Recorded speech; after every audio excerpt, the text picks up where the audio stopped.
In a competitive world, the Italian industrial model is a proven success, largely based around small and medium-sized industries, SMEs, rooted in their communities and grouped in clusters of related industries. They're quick to innovate and able to adapt to a changing economic climate. And they've been very quick to spot that in the present financial crisis, it is the emerging economies such as India where their future lies. Which is why an Italian trade delegation representing over 170 companies and 8 regions is now visiting the subcontinent. Ci sono nel nostro paese 6 milioni di piccole e medie imprese. We have some 6 million small and medium enterprises in our country. In Europe, 1 in 4 SMEs is Italian. Individually, it is difficult for them to expand globally, and therefore we need to assist them. Non riescono ad avere una politica espansiva nel mondo.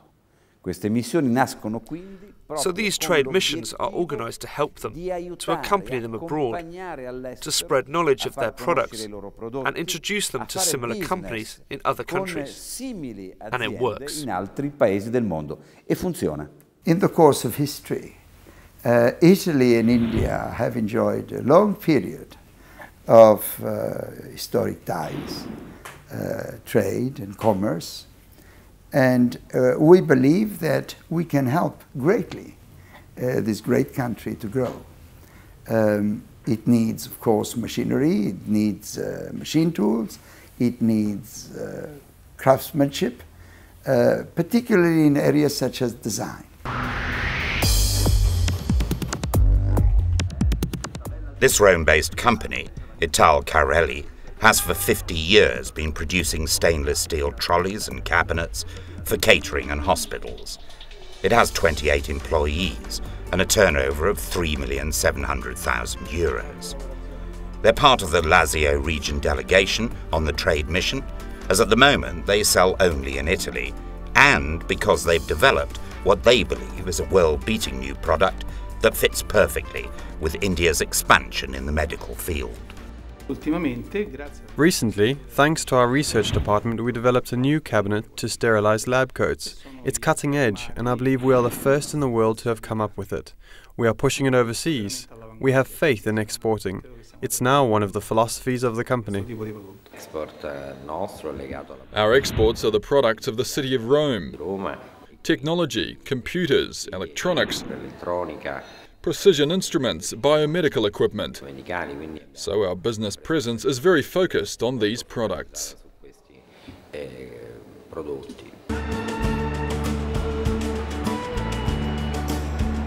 In the Friuli region, furniture manufacturers Ver Design, part of the well-established Verrado family of companies, despite only being 6 years old, already export 95% of their output. But they admit that they only recently realized just how important India is.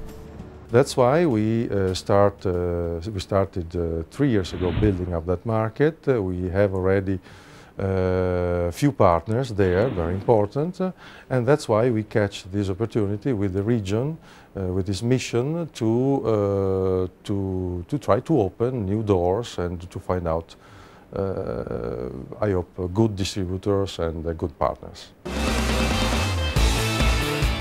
Italy's largest furniture manufacturer, Natuzzi, based in the Puglia region, with a turnover of €670 million, already exports 90% of their goods to 123 countries, mainly to the USA and Europe. But they sense that now countries like India are more than ever willing to welcome overseas partners and goods. Whereas in the past it has been quite difficult to operate in these countries, leading to a position where Italian brands are primarily niche position, things are changing. At the regulatory level, the framework is becoming much more conducive to doing business, and at the consumer and retail level, where we see an increasing demand for brands and quality. Again, we see a fantastic demand for Italian-made product, and that fits perfectly into our brand DNA. Many of the regional representatives on the mission to India stress they aren't just selling goods and services, but also seeking investment in the Italian way. Qui chiediamo anche agli indiani.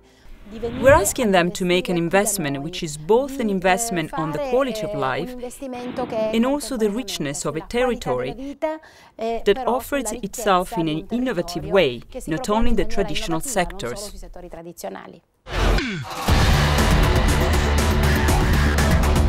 This ability to innovate and change according to need is perhaps best illustrated in the Trento region. Taking as a model the traditional Italian cluster, where similar businesses set up in the same area in order to act as a kind of support group, Trento has invested in creating Habitat. It's an energy and environment cluster that contains over 300 companies, research organisations and public agencies employing over 8,000 people with a turnover of close to €1 billion, all aimed at being sustainable. The province has made a significant investment in this direction. Our province has been investing for years in the research and culture of sustainability. It is important because it increases our knowledge of sustainability. As countries like India become richer, regions like Trento are gambling on the fact that they will increasingly seek out advanced technology, such as that being developed in the Habitat cluster of businesses. I think when you look at the state of domestic demand in the industrialized world, it is very weak. It is recovering, but it's showing signs that it is going to remain weak for a while. And by contrast to that, domestic demand in BRIC countries is simply going to explode in the coming years. That's something we forecast, and that's also something we actually see. So in terms of growth rate, growth of markets, if you want to look for growth and search for outlets, then that's clearly where you should be looking. And that's exactly what the Italian regions are doing.